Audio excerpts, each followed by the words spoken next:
Bismillahirrahmanirrahim. Assalamualaikum warahmatullahi wabarakatuh. Ketemu lagi dengan Bapak pada mata pelajaran IPS kelas 8. Kali ini Bapak ingin melanjutkan pertemuan yang lalu. Kemarin kita telah membahas tentang penguatan agrikultur di Indonesia. Kali ini Bapak ingin membahas tentang bagaimana strategi apa saja yang bisa dilakukan untuk meningkatkan agrikultur di Indonesia. Mohon maaf.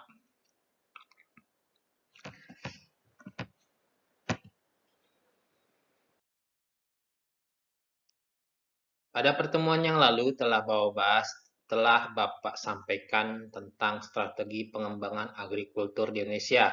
Seperti di buku tulis kalian ya, di halaman 179. Bisa kalian baca apa itu eco farming, terus apa itu distribusi pupuk secara merata dan perbaikan irigasi.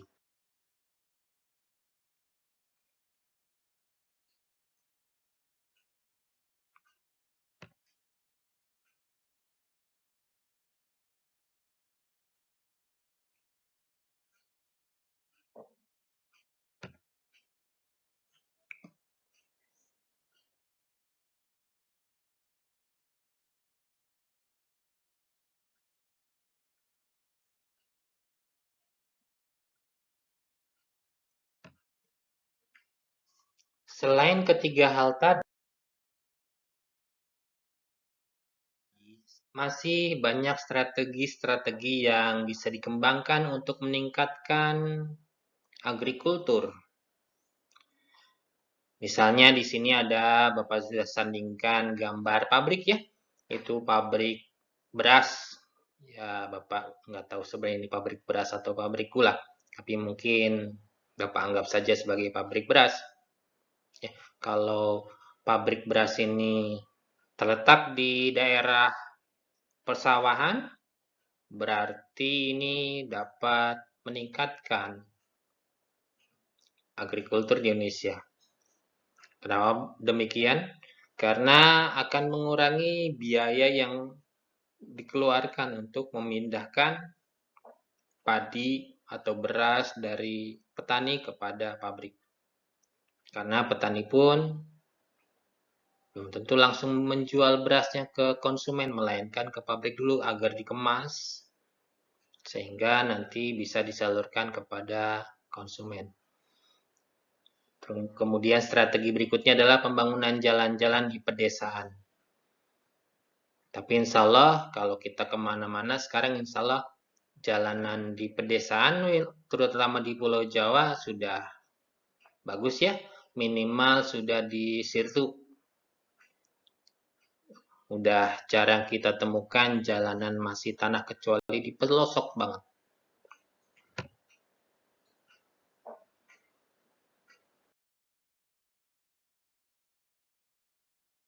Strategi berikutnya adalah yaitu pembukaan lahan di luar Pulau Jawa. Setelah kita mengetahui bahwa Jawa ini adalah wilayah pertanian awalnya, tapi seiring bertumbuhnya jumlah manusia. Dulu kalau dengar lagu Bung Roma ya, Roma Irama, 145 juta penduduk Indonesia, sekarang sudah berapa ya? Siapa yang masih ingat? Sudah diajarkan di kelas 7? Ya, dicari lagi.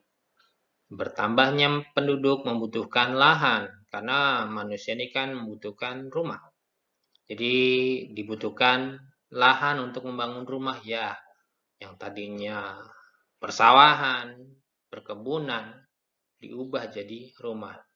Maka dibutuhkan lahan baru, lahan-lahan pertanian di luar Pulau Jawa. Di Pulau Jawa pun masih bisa, tetapi tetap harus memperhatikan lingkungan. Jangan sampai hutan digunduli, dibikin sawah, malah menyebabkan hal baru yaitu banjir.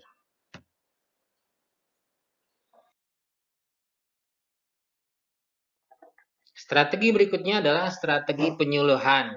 Ya, kalau dulu Bapak masih kecil, nggak tahu sekarang karena Bapak juga sudah tidak di pedesaannya.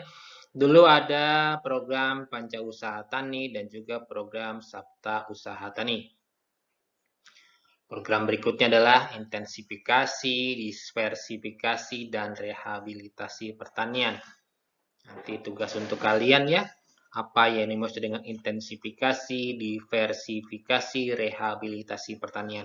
Dan satu lagi, apa yang dimaksud dengan rotasi tanaman. Tanaman aja dirotasi, diputar-putar. Apa maksudnya? Silakan nanti kalian cari di internet untuk bisa menjawab pertanyaan dari Bapak.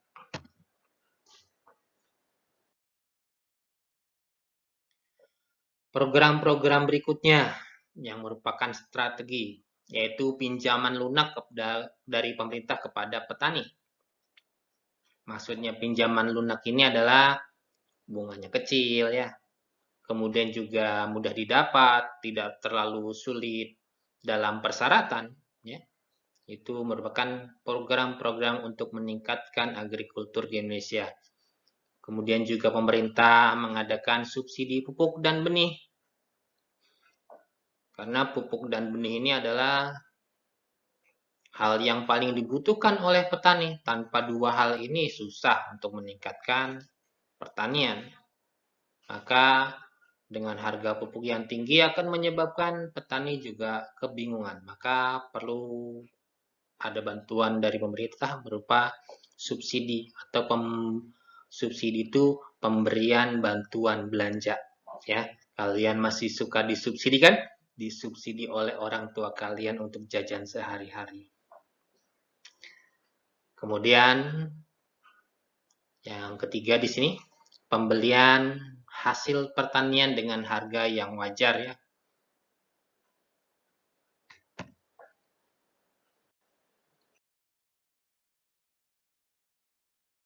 Yang tak kalah pentingnya juga bahwa ini dibutuhkan penguatan ekonomi desa. Kalau dulu ada namanya PNPM Mandiri, kemudian juga Koperasi Pedesaan. Terima kasih. Sampai di sini bahasan kita kali ini. Jangan lupa tolong kerjakan tugas kalian ya. Tugas kalian ditulis, dikumpulkan, jangan menunda-nunda. Wabillahi taufiq wal hidayah. Assalamualaikum warahmatullahi wabarakatuh.